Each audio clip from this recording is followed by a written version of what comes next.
Hi అండి, నమస్తే. నా పేరు Sudha. Welcome to our channel super mom ideas. ఈరోజు మనం ఫ్రైడ్ ఎగ్స్ మసాలా కర్రీ తయారు చేసుకుందాం. ఇది చాలా టేస్టీగా తయారవుతుంది. మీరు తప్పకుండా ట్రై చేసి చూడండి.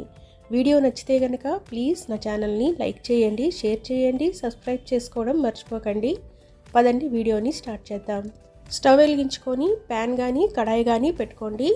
నా దగ్గర ఈ ప్యాన్ కేక్ చేసే ప్యాన్ ఉందండి. ఇందులో అయితే 4 ఎగ్స్ ఒకేసారి ఫ్రై చేసుకోవచ్చని ఇది యూస్ చేస్తున్నాను. ఇందులోనే చేయాలని ఏమీ లేదండి, నార్మల్ కడాయిలో కూడా చేసుకోవచ్చు. అది కూడా నేను మీకు చూపిస్తాను. ఇప్పుడు ఇందులో కొద్దిగా ఆయిల్ వేసుకోండి. ఆయిల్ వేసుకున్న తర్వాత ఒక బౌల్లోని ఈ విధంగా ఒక ఎగ్ని పగలగొట్టి అప్పుడు దీన్ని ప్యాన్లో వేసుకోండి. ఇలా చేస్తే బౌల్లో వేయడం వల్ల మనకి ఏంటంటే గుడ్డు పాడైంది ఏమైనా ఉంటే ముందుగానే తెలుస్తుంది అనమాట, డైరెక్ట్గా వేసుకోకుండా. ఇప్పుడు పైనుంచి కొద్దిగా సాల్ట్, పెప్పరు స్ప్రింకిల్ చేస్తున్నాను. ఇప్పుడు మూత పెట్టి లో ఫ్లేమ్లోని ఒకవైపు 3 నిమిషాలు వేగనివ్వండి. 3 నిమిషాల తర్వాత నేను రెండో వైపుకి తిప్పుతున్నాను. ఇటువైపు నుంచి కూడా లో ఫ్లేమ్లోని 2 నిమిషాలు ఫ్రై చేసుకుందామండి. చూడండి, 2 మినిట్స్ తర్వాత నేను వీటిని ప్లేట్లోకి తీసుకుంటున్నాను. సేమ్ ఇదే ప్రొసీజర్ మీరు కడాయిలో కూడా చేసుకోవచ్చు. మీరు కావాలంటే ఎగ్స్ని ఆమ్లెట్ లాగా వేసుకొని పీసెస్ లాగా కట్ చేసి కూడా ఈ కర్రీ చేసుకోవచ్చండి, మీ ఇష్టం. ఇప్పుడు వీటిని ఒక ప్లేట్లోకి తీసుకొని పక్కన పెట్టుకోండి. ఇప్పుడు ప్యాన్లోని 2 నుంచి 3 టేబుల్ స్పూన్లు ఆయిల్ వేసుకోండి.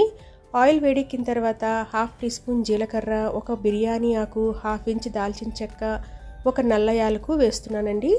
అలాగే 2 మీడియం సైజు ఉల్లిపాయలు, 2 పచ్చిమిరపకాయలని వీలైనంత సన్నగా కట్ చేసి వేసుకోండి. ఉల్లిపాయల్ని ఎంత సన్నగా కట్ చేసుకుంటే గ్రేవీ మనకి అంత స్మూత్గా వస్తుంది. ఇప్పుడు గ్యాస్ ఫ్లేమ్ని మీడియం టు హైలో పెట్టుకొని ఉల్లిపాయలు లైట్గా కలర్ మారినంత వరకు, సాఫ్ట్గా అయినంత వరకు వేయించుకోవాలి. చూడండి, ఉల్లిపాయలు వేగిపోయాయి. ఇప్పుడు 1 టీ స్పూను అల్లం వెల్లుల్లి పేస్ట్ వేసుకొని 1 నిమిషం పచ్చివాసన పోయేంత వరకు వేయించుకుందాం.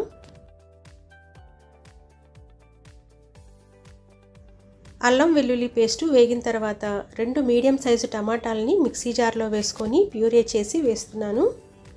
అలాగే రుచికి సరిపడా సాల్టు, 1/2 టీ స్పూన్ పసుపు, 1 టీ స్పూన్ కారం, 1 టీ స్పూన్ ధనియాల పొడి వేసుకోండి. ఇప్పుడు ఈ టమాటో ప్యూరేని, మసాలాలని మీడియం టు హై ఫ్లేమ్లోని ఆయిల్ సెపరేట్ అయినంత వరకు వేయించుకోండి. చూడండి, మసాలాలు, టమాటో ప్యూరీ కూడా బాగా వేగిపోయింది. ఆయిల్ కొద్దిగా సెపరేట్ అవుతూ ఉంది, అంటే మసాలా మనకి బాగా వేగిందని అర్థం. ఇప్పుడు ఇందులో నేను 3/4 గ్లాసు వరకు వాటర్ వేస్తున్నాను. వాటర్ వేసుకొని ఒకసారి బాగా కలుపుకోండి. కలుపుకున్న తర్వాత ఫ్రై చేసుకున్న ఎగ్స్ని వేసుకోండి. ఎగ్స్ వేసుకొని 1/2 teaspoon garam masala, 1/2 teaspoon మిరియాల పొడి వేస్తున్నాను. వేసుకొని ఒకసారి కలుపుకోండి.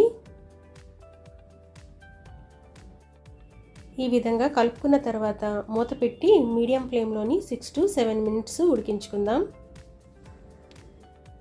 చూడండి, 6 to 7 మినిట్స్ తర్వాత నేను మూత తీసి చూస్తున్నాను.